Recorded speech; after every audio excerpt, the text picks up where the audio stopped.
Bueno, como ya lo dijeron, sí, vamos a hablar de micropulso. De esto hemos oído bastante últimamente y sobre todo en esta época de webinars de la pandemia. Y quiero como centrarme en algunos aspectos bien importantes, sobre todo para la parte práctica del procedimiento. Un poquito a manera de introducción, pues todos sabemos que el, el origen de todo este procedimiento de la ciclofotocoagulación pues viene de la clásica ciclofotocoagulación continua que conocemos y que hemos utilizado desde hace muchos años. Los primeros reportes son incluso de 30 años atrás, pero que más que todo lo reservábamos para ojos ya con enfermedades muy terminales, ojos dolorosos, sin potenciales visuales, y que vino a reemplazar la ciclocrio, que ya de entrada pues era un procedimiento bastante inflamatorio y con unos riesgos de complicaciones mayores. Entonces, pues eso dio cabida a una nueva terapia para ese tipo de circunstancias y de ojos complicados. Pero esta nueva tecnología de micropulso, siendo de todas maneras derivada de esta tecnología de láser continuo, pues es bastante diferente en su esencia, en cómo funciona y también en las indicaciones que podemos tener para este tipo de procedimiento. Entonces, quienes lo hemos usado y para quienes lo han conocido, pero todavía no han entrado en tener algunos casos, es un láser también de diodo de 810 nanómetros que tiene la característica de que la onda no es una onda continua, sino que se hacen unos paquetes de esa onda, de manera que la onda se fracciona y de esa forma hay momentos en que el láser está emitiendo, que son los periodos que están en on, pero hay un gran tiempo, incluso es un tiempo mayor, los momentos en que el láser realmente está en off. Por lo tanto, la lesión térmica y las desnaturalizaciones de las uniones químicas celulares son sin duda mucho menores y por tanto pues tiene un comportamiento diferente en los tejidos. La consola nueva del láser de todas maneras tiene la posibilidad de seguir haciendo los láser de onda continua, y lo menciono porque de todas maneras siempre seguirá habiendo casos en los que podemos necesitar ese tipo de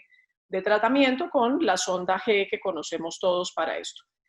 Además, entonces, la sonda del micropulso es completamente distinta, incluso ya les voy a mostrar porque tenemos novedades al respecto. Y como todo tratamiento, de todas maneras, de ciclofotocoagulación hasta cierto punto, pues va a tener un tejido blanco, que es el tejido pigmentado, que en nuestro caso pues sería malla trabecular, epitelio pigmentario, cuerpo ciliar, coroides, o sea que hay que tener de todas maneras una técnica adecuada para que el tratamiento llegue a los tejidos que queremos tratar y no a tejidos que no queremos tratar y que podamos tener alguna complicación. De igual forma, es importante tener en cuenta que si actúa sobre lo pigmentado, si tenemos sangre sobre el ojo, o si a veces hay momentos en que de pronto a alguien le gusta marcar con un marcador donde quiere evitar o donde quiere pasar, también las marcas van a absorber la energía del láser y hay que tener precaución para no generar quemaduras y problemas. También nos han mostrado, especialmente en estudios que han sido más de presentaciones en congresos, esa precisamente posibilidad de que el micropulso no genere cambios destructivos, como conocemos todos los procedimientos de ciclofotocoagulación, los hemos llamado primordialmente procedimientos ciclodestructivos. Entonces, este procedimiento se aparta realmente de ese tipo de efecto, y esto lo veíamos en este póster donde se veía cómo era más o menos la estructura antes y después del micropulso sin evidencias de cambios significativos. Y lo más importante, obviamente, cuando revisamos los estudios, de los cuales ya hay un buen número en este tipo de tecnología, es los resultados preferiblemente a largo plazo,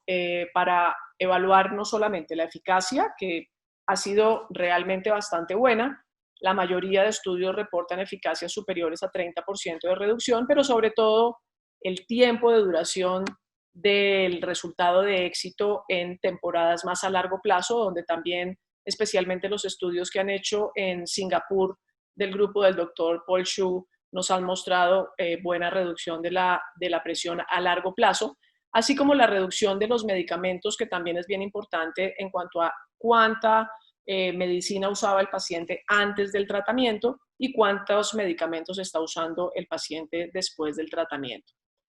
Nosotros también hemos tenido algunas publicaciones y algunas experiencias de lo que hemos venido realizando, especialmente en la Sociedad de Cirugía Ocular en Bogotá, y realmente los resultados han sido en general bastante favorables, con reducciones en un buen número de pacientes superiores al 30%, y como lo dije ahorita, con reducciones de la presión y de la cantidad de medicamentos requeridos. Lo que es importante, y me gustaría centrarme en este, llamémoslo así, metaanálisis, porque es un artículo de revisión del grupo del doctor Sánchez y del doctor Tomás Gripo, es publicado recientemente en este año en el Journal de Glaucoma, y es un estudio donde recogen realmente la información de los distintos estudios relevantes y publicados, no de estudios realizados y presentados en congresos, sino realmente de artículos que han sido revisados en revistas indexadas y en revistas que además son peer review. Y la idea es verificar un poquito esa evidencia en varios aspectos, porque hay aspectos que pueden ser modificables, hay aspectos que no son modificables, y hay algunas circunstancias donde todavía no tenemos certezas, como puede ser principalmente el mecanismo de acción. Esto ha sido un tema de controversia y nada más importante saber cómo funciona un procedimiento que estamos realizando. Entonces, los principales mecanismos de acción que se han descrito para este tratamiento de micropulso, primero fue, dado que se deriva, como decíamos, de la ciclofotocoagulación tradicional, era la posibilidad de que hubiera precisamente una reducción en la producción de humor acuoso por la acción en el cuerpo ciliar. Realmente no hay estudios publicados a este respecto. Lo que hay son pósters presentados, más no estudios que concluyan a ciencia cierta si esto sucede, y sería la posibilidad de que hubiese una menor producción del humor acuoso, pero explicando, como lo dije ahorita, que esa cantidad de tiempo en la cual, a pesar de la aplicación, el láser va a estar apagado, pues va a generar un daño menor. El segundo mecanismo, que también ha tenido cierto grado de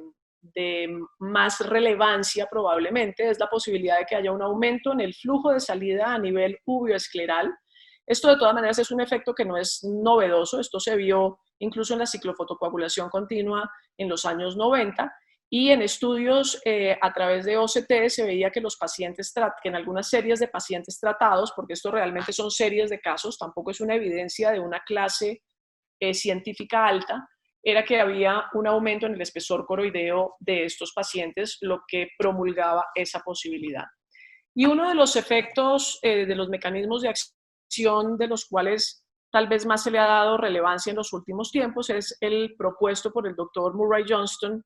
que dice que es un efecto tipo pilocarpina o parecido a la pilocarpina, y que lo que sucede es que podemos tener un aumento en los espacios trabeculares, o sea que vamos a estimular no lo que dijimos ahorita, ni disminuye la producción de acuoso, ni mejora el flujo biescleral, sino que mejora es el flujo tradicional a través de los espacios trabeculares,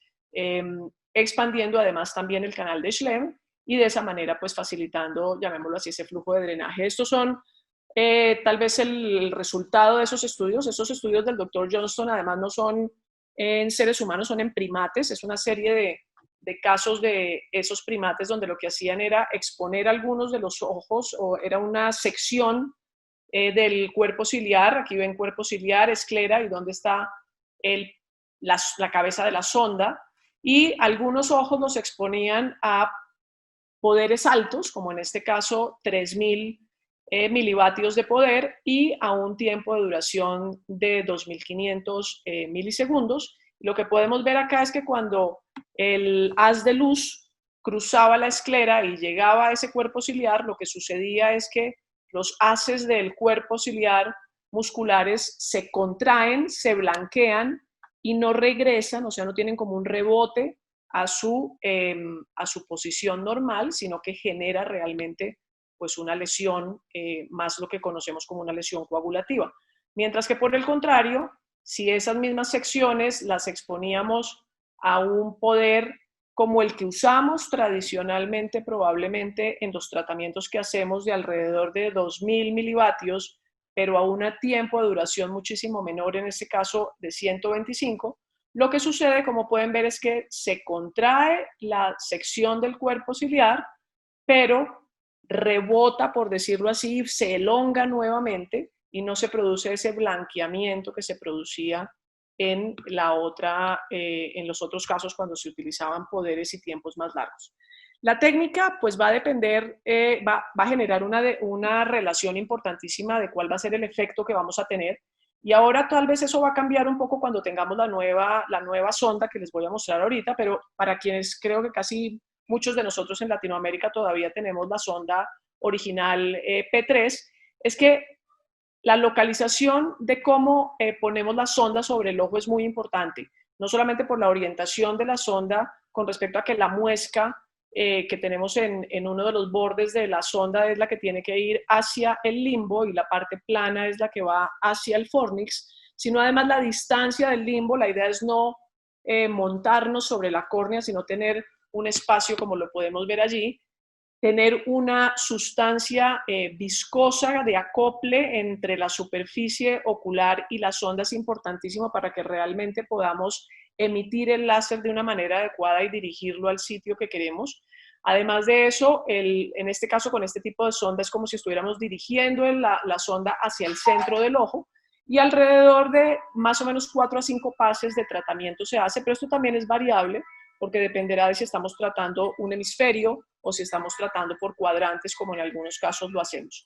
Lo que también ha sido una constante en el tratamiento es que nos hemos dado cuenta de la buena recuperación en general que tienen los pacientes y eso ayuda obviamente a recuperar, entre comillas, lo que es calidad de vida y trabajo y tema laboral. Aquí podemos ver en este video cómo se hacen los pases a través de, en este caso es por cuadrantes, eso depende de la facilidad que tengan y de la elección, pero la realidad es que debe ser un movimiento más bien lento, no deteniéndose, porque entonces hacemos es más una ciclofotocoagulación continua,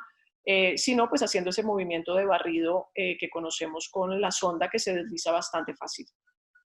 También analizando todos los estudios que han sido publicados, las complicaciones más frecuentes que pueden presentarse son en general complicaciones manejables en el sentido de la parte que se manejan médicamente, no requieren mayor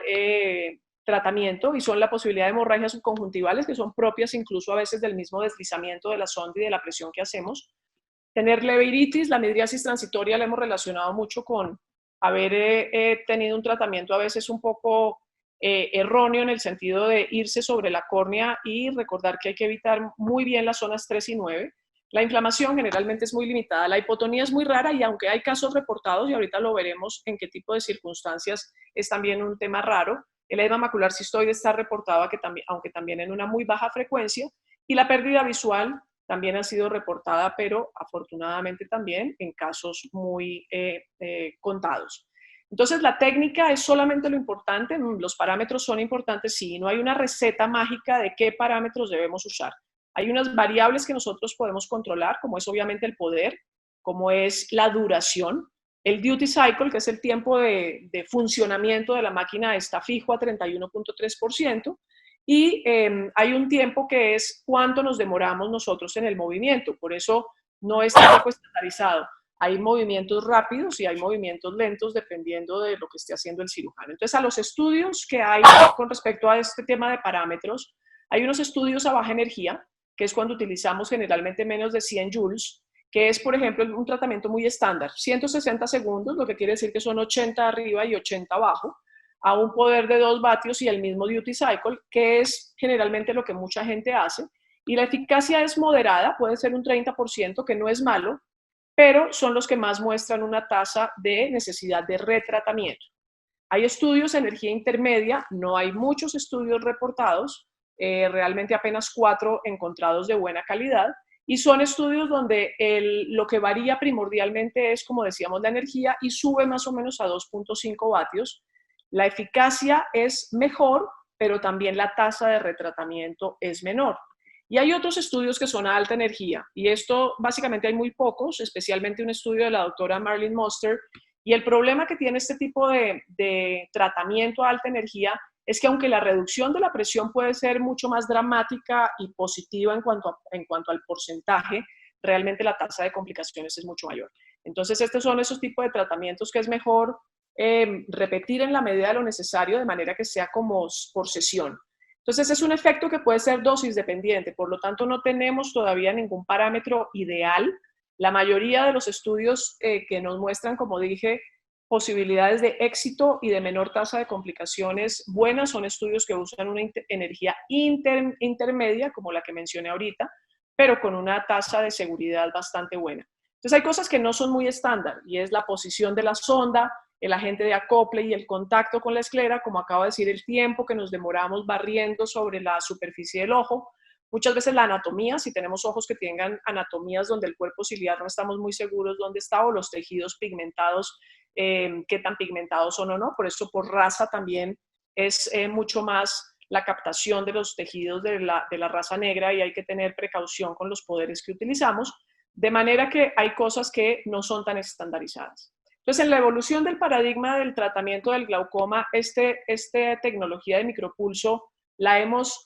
ido ubicando principalmente en pacientes con glaucomas en cuanto a severidad, que sean moderados a severos.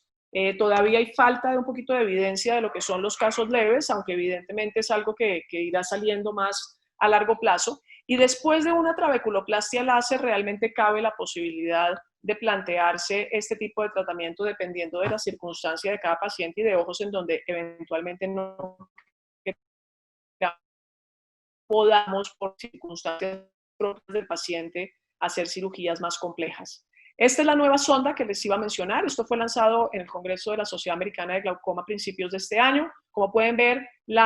el sector de aplicación, la cabeza de aplicación es muchísimo más pequeña de la que estamos usando en este momento. Tiene estas aparentes orejitas, por eso se dice como orejitas de conejo. Es más pequeña, más fácil de deslizar, además, es en la superficie ocular, que era una de las eventuales dificultades dependiendo de la órbita del paciente.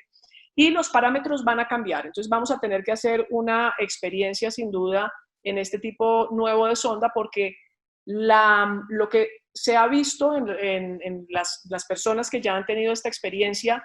es que es muchas veces de una eficacia mayor a parámetros no necesariamente como los que usamos con la sonda tradicional. Mejora el acople del tejido y mejora la experiencia en el desarrollo. Entonces, básicamente los mensajes que les quiero enviar es que primero nuestro propósito del tratamiento del glaucoma, como todos sabemos, es mejorar la calidad de vida del paciente. Obviamente va de la mano de la reducción de la presión y lo que hacemos, pero estos son mecanismos de acción que los vamos entendiendo y seguramente irán apareciendo más claridad sobre el tema, pero es algo novedoso. El tiempo en quirófano sin duda es corto y hay menos incapacidad de los pacientes. Las complicaciones son leves y la eficacia en un gran número de pacientes es buena. Creo que necesitar repetición del tratamiento no es necesariamente considerarlo una falla. Muchas veces, como lo mencioné ahorita, es muy dosis dependiente y hay pacientes en quienes les va a ir mejor probablemente en un segundo tratamiento alrededor de unos meses después, dependiendo de qué tan larga o no fue la eficacia. Y es repetible, como lo acabamos de decir, y además es una alternativa tanto antes como después de otro tipo de cirugías, entonces no precluye la posibilidad de tener que hacer otros procedimientos y nos da pues el buen control de la presión y un buen perfil de seguridad que es muy importante para nosotros y nuestros pacientes.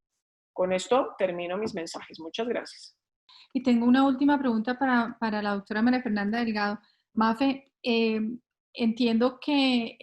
pues es el contrario a lo que veníamos considerando, este procedimiento con láser de micropulso realmente no necesariamente tiene que dejarse para después de cirugía filtrante. Podría utilizarse antes de cirugía filtrante, ¿es así? Sí, total. Digamos que si, por ejemplo, en una de las fotos que aparecieron allí en la presentación, para darles un ejemplo, paciente con un glaucoma que no está respondiendo a su terapia médica y tenía una enfermedad muy compleja de superficie ocular, donde cualquier otro tipo de tecnología y no era paciente candidata tampoco para ningún tipo de mix de ángulo como los que nos acaban de presentar el doctor Belda, sino para una terapia diferente, pues un micropulso, por ejemplo, en esa paciente fue la salvación porque no solamente resultó muy bien, sino que nos permitió no meternos en una mala cicatrización por una superficie ocular comprometida. O sea, hay una serie de casos donde Eventualmente, incluso por las circunstancias, por ejemplo, anestésicas y de recuperación y de familia de los pacientes, es difícil cuidar una trabeculectomía o cuidar una válvula. Entonces, sin duda, como lo dices, puede ser antes, pero de igual forma, si lo hicimos y el paciente, si no lo hicimos y el paciente tiene otro tipo de cirugía y podemos necesitar algo más posteriormente, también nos puede servir. Mafe, yo tengo, ya para finalizar, en estos casos en los que tú has hecho esta ciclo fotocoagulación, entre comillas, con láser de micropulso, eh, ¿tú has encontrado alguna diferencia en la conjuntiva o en la esclera en el momento en que hubieras tenido oportunidad de hacer una cirugía filtrante en estos pacientes? Al hacerla después, digamos. Pues fíjate que no. Una cosa que iba a decir antes es, digamos que se ha dejado de llamar ciclofotocoagulación, ¿sabes? Ajá. Porque por este tema del mecanismo de acción se ha Ujú, tratado de llamar más bien simplemente de tratamiento micropulso ujú. para glaucoma. Y no he visto una situación deleteria donde uno pueda pensar que por haber tenido ese desplazamiento y ese tratamiento sobre la conjuntiva o la esclera, pueda ser promotor de pronto de una mayor cicatrización de una trabeculectomía. Igual diría yo que todavía lo que tenemos es de corto plazo y habrá que ver hacia largo plazo, pero es muy suave, incluso en el postoperatorio lo que uno ve, no solamente pensando en la reacción intraocular y de cámara anterior, sino en la parte superficial del ojo, es realmente un ojo muy tranquilo en general, donde máximo, como veíamos en las complicaciones, puedes tener algunos parchecitos de hemorragias subconjuntivales, pero que se resuelven y no aparenta realmente tener una lesión de mayor compromiso inflamatorio de la superficie ocular.